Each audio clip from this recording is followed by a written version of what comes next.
なんでしょう。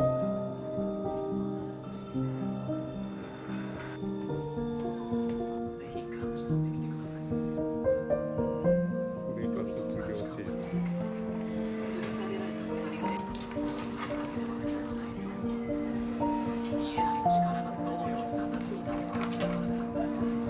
直線なのかもしかして。いやでも曲でもそうだろうね。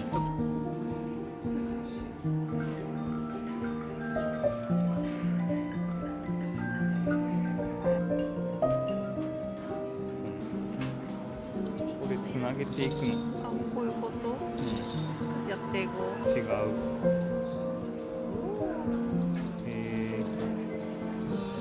準備いっぱいあるね。すごいね。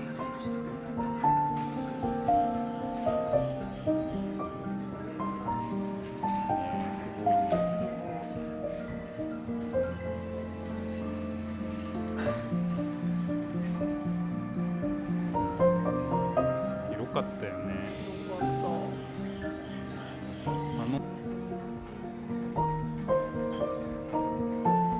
写真に。そうそう、縦にしてやっと入るぐらいだったもんね。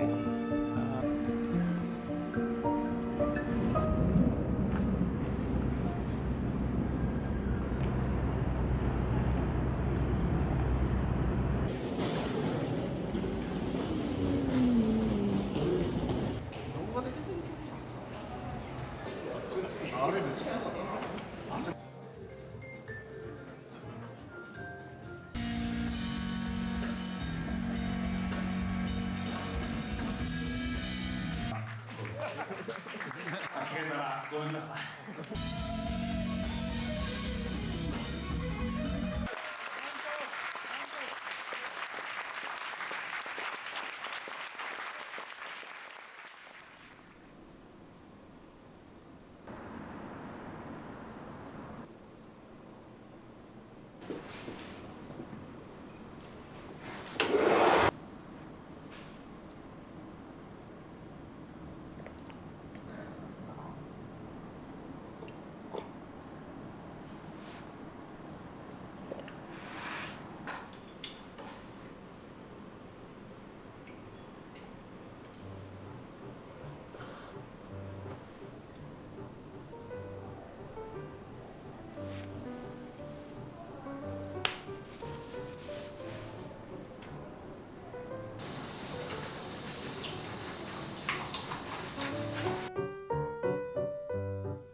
おはようございます。だそうです。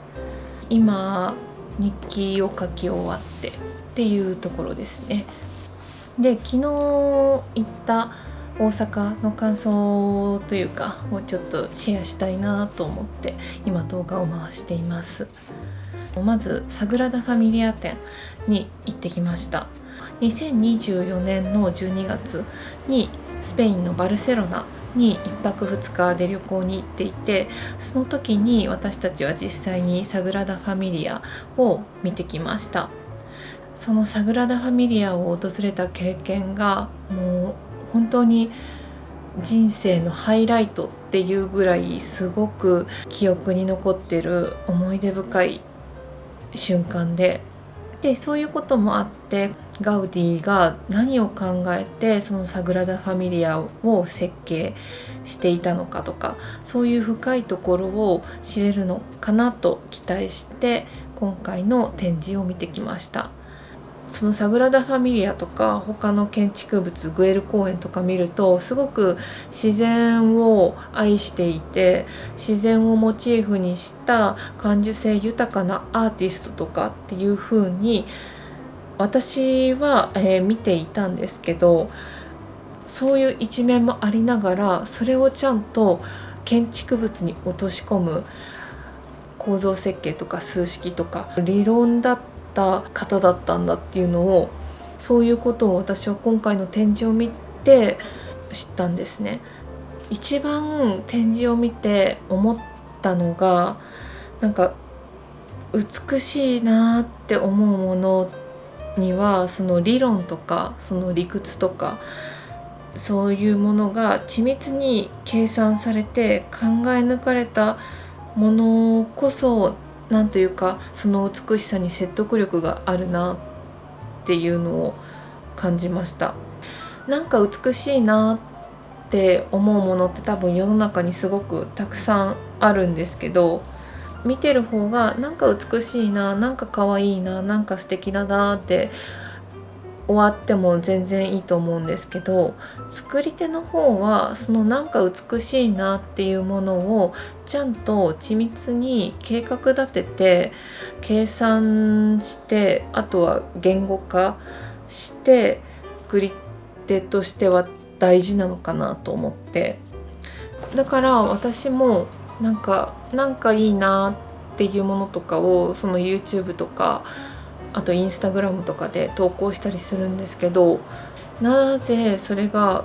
美しいなと思ったのかっていうところをちゃんと自分の言葉に落とし込んだりとか、こういう構造だから美しいと思うんだ、こういう配置だから美しいと思うんだろうなとか、そういうところを自分の中に言葉とかに落とし込める人間になりたいなと思って訓練というか練習をしたいなって思いました。それこそ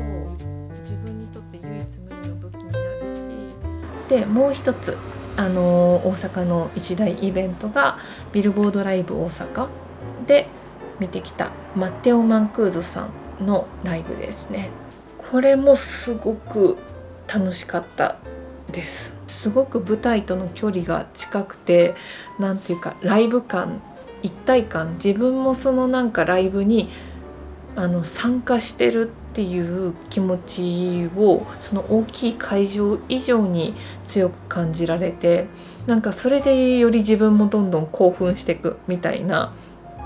そういう楽しさがありましたね。普段あまりこういうフュージョンギターとかフュージョン音楽とかあとジャズとかっていうのはあまりそんなに聞かないんですね。どちらかというとポップスソングをよく聞くので、なのでそういうポップス音楽以外の楽しみ方っていうのをあまりよく分かってはいないんですね。だからライブをね心の底から楽しめるかっていうのはちょっと行く前は不安だったところもあるんですけど、でも結果行ってみて本当に良かったなと思いました。新しい音楽の楽しみ方を知れたなっていう経験になりましたね。次こんなメロディー来るの？その次こういう流れになるの？みたいな、ある意味突拍子もないっていうか驚きのある展開が結構多くって、でもなんか途中からそっかこれは次のサビを期待したりとか次の A メロ B メロの変化を期待したりとか、そういう楽しみ方じゃなくって、今流れてるこの音楽メロディーフレーズとかをそのポイントポイントで楽しんでいく楽しみ方がフュージョンギターとかジャズとかにはいいのかもしれないってそのライブ中聴きながら気づいて、なんかいつもと違うポップスとはまた違う音楽の楽しみ方をできてる気がして、なんか新しい発見というか気づきがあったっていう風に個人的には感じたライブ体験でした。で何よりそのライブ中ね、その3人のアーティストの方が